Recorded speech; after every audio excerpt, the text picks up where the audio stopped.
Petugas pemakaman jenazah COVID di Subang, Jawa Barat mogok karena insentif tidak dibayar. Menunggu proses pembayaran, petugas Satpam dikerahkan untuk mengatasi penumpukan jenazah.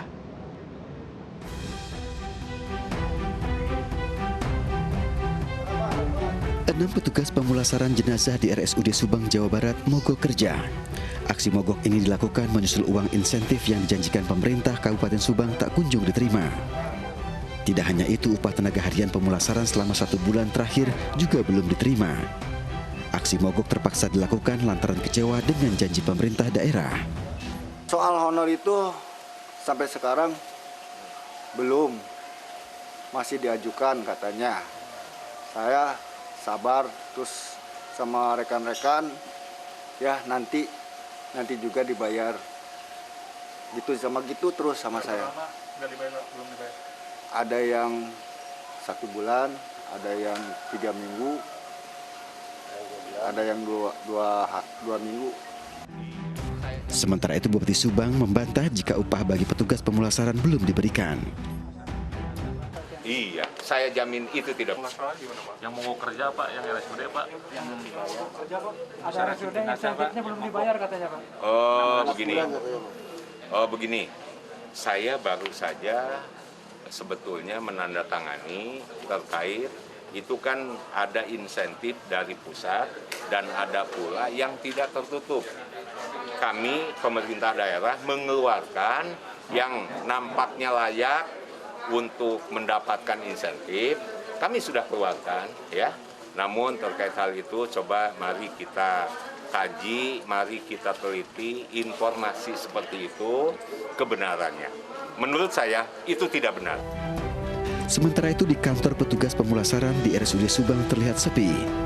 RSUD Subang terpaksa mengerahkan petugas keamanan untuk menggantikan petugas pemulasaran yang mogok kerja. Setiap hari jumlah jenazah di ruang jenazah RSUD Subang kian bertambah.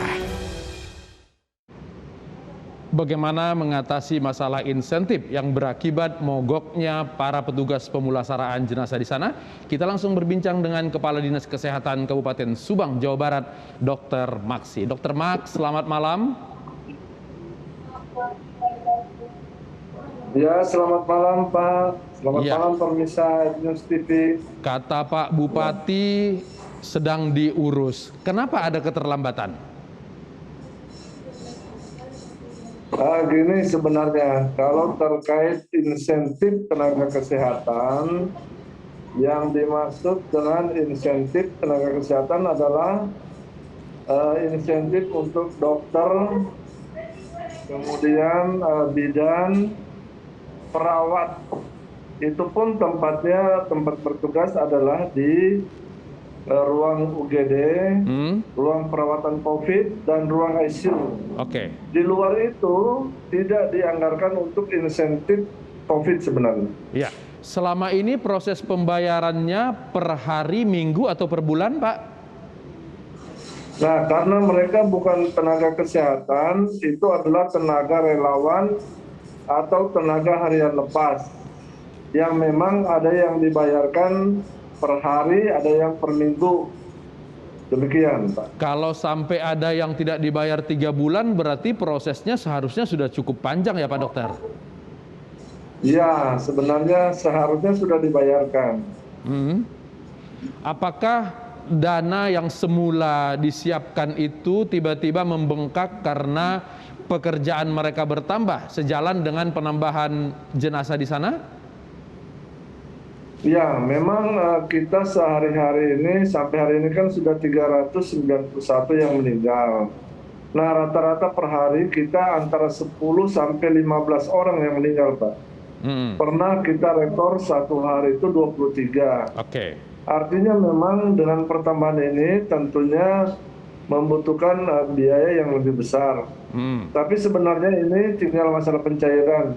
Kami sudah anggarkan itu di dana bantuan tidak terduga, yang insya Allah dalam 1-2 hari ini bisa cair. Oke, proses pengurusannya itu terkendala di mana? Sebenarnya tidak ada kendala apa-apa, cuma karena kita harus membuat regulasi dan ada prosedur keuangan terkait dengan penggunaan anggaran APBD, Pak. Seorang petugas pemulasaraan itu dibayar berdasarkan kerja harian atau berdasarkan jumlah jenazah yang mereka urus? Itu berdasarkan jumlah jenazah, Pak. Nah, sebenarnya di skema anggaran yang baru ini, kami menganggarkan untuk petugas pemakaman sudah petugas pemulasaran ada. Cuma memang kendala teknis yang membuat Perbub ini belum bisa efektif karena terkait dengan perpindahan wewenang yang tadinya di bagian Kesra sekarang dialihkan ke kegiatan di Dinas Kesehatan. Sehingga kami perlu melakukan review dengan Inspektorat Daerah untuk memperbaiki komposisi biaya pemakaman jenazah itu yang tadinya 10 juta kami ingin merubah dikit supaya bisa memenuhi kebutuhan teman-teman di lapangan, termasuk bagaimana memberdayakan pemulasaran jenazah ini dibayar dengan pantas dan memang memberdayakan tim yang ada di desa. Kalau dalam 2 hari ini dijanjikan mereka baru dibayar, dalam 2 hari jika mereka tetap mogok, bagaimana mengantisipasi terjadinya penumpukan jenazah di sana? Sebenarnya menurut keterangan Wakil Direktur Pelayanan, kelangkaan ini hanya berdampak pada beberapa saat saja.